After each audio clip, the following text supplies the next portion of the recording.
You might already know this, but it's one thing to build a new course program, or in my case, a subscription, and it's another thing to sell it.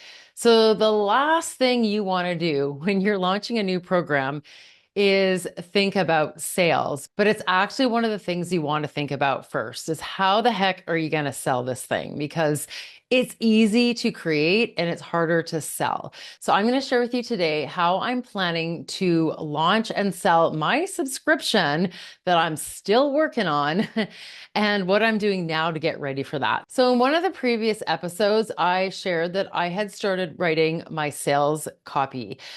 Even before designing the page, that always comes first because that is a great way to start getting the real unique positioning of your program out onto paper so that you can run it by people like experts, copywriters, coaches, even your target audience and see if it's resonating because that is a really critical part to sales is making sure that it's irresistible, which again, not as many people think about when they're creating something or building something new. They'll think about, okay, I got to create the content. I got to make sure it's an awesome program. And that's usually not the problem. And even the getting it out in front of people isn't as much of a problem. The gap is mostly around how to make sure that it is so irresistible that people can't like resist buying it. They just are like, I need to check this thing out. Now, especially something as low ticket as a subscription, that should be so easy to buy and just even check out because the price point is going to be so no brainer and the commitment to how long people have to stay so short that that should not be turning most people off. It's not going to be that it's super expensive and it requires a whole bunch of decision making. It's actually going to be fairly easy for someone to just jump in and be like, oh, I love this or I don't love this, but it's okay because all I spent was like 10 bucks, you know? So that's really why you don't want to lose somebody or spend a lot of time trying to get someone to buy over and over again and sending them to that page. You just want them to see it once and go like, sure, why not? I'll give this a try because this person is talking to me and they're relating to my problems. And therefore, I know that this is going to be worth checking out. So that's something that I worked on early on, and that really helped build my confidence in my idea. And confidence is really important when you start your sales process. So you don't want to all of a sudden launch it to the world and get like crickets. It's the worst feeling. And if you have done your work in advance to make sure that your positioning is kind of like hitting the mark with people, you'll get some feedback and some interest when you actually get it out into the world. So that's one thing I did. And the other thing I've started to do is tease out little bits of content on my social media channels. Now, I'm not a prolific social media person. And I hate to say it, but I might never be. Although I think with my new subscription, I probably will because the content is a little easier to share that way. So, but that is also a great way to test the reactions you're getting from people to see, like, do I have people in my audience already who are interested in this thing? Because that's going to help you get more confident to put it out there in a bigger way when it's actually ready to buy. So I'm creating a little bit of interest now, mostly just to test it out. In the next 2 weeks, which will be about just under 2 months before I actually launch, because I've put off my launch a little bit because I was originally going to launch mid-December, and then I realized that that's just a busy time and a lot of people are running around. So I'm actually going to do it the last week in December, like a week before January.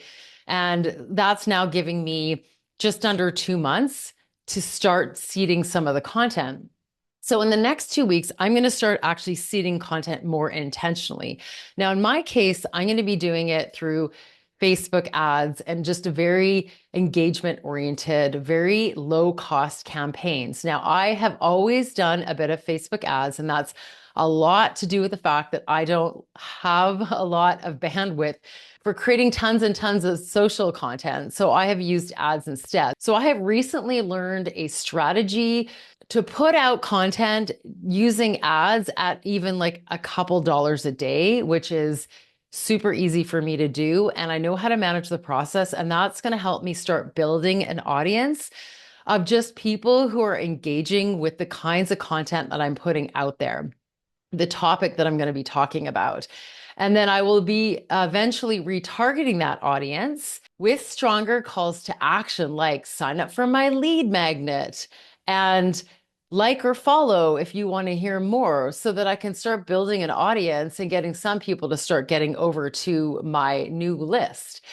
Now, this is in part because I am creating a new audience for this particular subscription. I am going to share it with my current audience, like all of you, but I'm not necessarily going to be relying on my current audience interested in memberships and subscriptions and business growth as much, because this is going to be a slightly different topic. So I am actually going to be creating a new Facebook ads account using my same page, but just so that I can start retargeting people who show an interest in that particular thing. So that's how I'm going to start building that audience in the background for something brand new. Now, if you have a simple business that you do, say, lots of coaching or one-on-one of some sort, or even an in-person practice, then you're probably in a similar situation, is that you're trying to build your audience from scratch. So you could do something like start putting out content on social media or running reels or ads that are very like engagement oriented videos that you can then retarget for, hey, do you want to get this lead magnet to help you do this great thing? And that will help you get that audience dialed a bit more. So that is what I'm going to be doing over the next couple months. And I've got that lead magnet. So now I can start capturing the traffic and the email addresses of people who are interested in the topic. And then about 2 to 3 weeks before I launch, I'm going to actually have a wait list. Now, having a wait list for months and months and months doesn't really work, because if someone is interested in something in July, and you're not planning to launch it until November, there's a very good chance that you've missed the window of their interest in that topic. They have found something else, they've put it aside and gotten into different things, found different solutions, who knows? But there's not going to be a high of a chance that that wait list will be actually any real indication of who will sign up, because the gap in time has just been too wide. So that's why, in the meantime, I will attract anyone who's really interested in learning more about what I'm sharing based on like a pain point they're experiencing with a lead magnet. So they can go in and grab that and go through that exercise. And that is just, an extra bonus. And then anyone that I'll be targeting even a little bit closer, including that list of people who signed up for the lead magnet, will then be nurtured closer towards the launch and the actual doors open of the subscription. They will be the first to know that that happens. So that's how I'm going to be doing it. I'm going to be gradually getting attention of people and building that audience, at least on like Facebook and Instagram, of who are interested, who I can say retarget in 90 days. Also getting some of them to my list through a lead magnet, and then more people as excitement and I start increasing the amount of social content I put out there leading up to 3 weeks before I launch, where I'll be doing more and more and more excitement building. And then all those people will be the first to know when the doors open. So the doors will open. I will keep the doors open for indefinitely, because it's a low ticket subscription and it's not worth closing the doors down for when it's such a low price point, because it's really just not a huge decision to make. No one's thinking about a big investment. They're just going to try it out. I mean, it is the price of a fancy coffee in some places. So I will just have it go straight to a sales page. The sales page isn't super complicated or super long. And all I'll be doing on that is getting people to look at it, decide to buy. And if not, maybe they'll buy it another time because they'll decide to follow me on a social channel, or they're still in my audience of people who I can target for ads. It's going to be super simple. So I'm going to make sure that I really do a push though in the first month. And that's a little bit different if I was to do a different program. If I was to be a higher ticket program, I would probably have an open cart phase that lasts about a week, where I give a limited time to get in at a certain kind of deal and make sure that the urgency is really there, and maybe even shut the doors for a little while and then like not be sure when I'm going to open them again, or offer some kind of early sign up bonus. In this case, because it is low ticket, I'm just really going to build up the excitement to it and not put as much pressure on that launch day or launch week, knowing that once I launch, I'm just getting started. I'm going to continue to bring people in and grow that audience and put more information out there and use the confidence I gain from the people who have joined, especially if I'm getting good feedback, to get further out into the world and be braver and bolder in my excitement about the topic, and getting more and more people to hear about it and then sign up. And that is partly because of the price point. Again, not being such a scarcity oriented funnel, because it's really just there when people need it. And if they're not interested, they'll just simply not pay much attention, and that's okay. But it also could linger on people's mind and they could refer it to somebody. So I have a feeling it'll be a little bit of a word of mouth, kind of a little bit of a share type of thing. And that will also help me grow it. And I'm going to get really goal oriented with it. So leading up to launch and just past launch, I know what I'm doing in terms of how I'm going to sell it. Beyond that, I don't know yet. And it's okay not to know, because I'm not sure how many people will sign up right away. I'm not sure how long they will stay. I'm not sure how many will come from organic social. I don't know how quickly those channels will build up and how the word of mouth will work. And that might influence whether or not I decide to run ads to the sales page to get signups, because it could completely be worth it.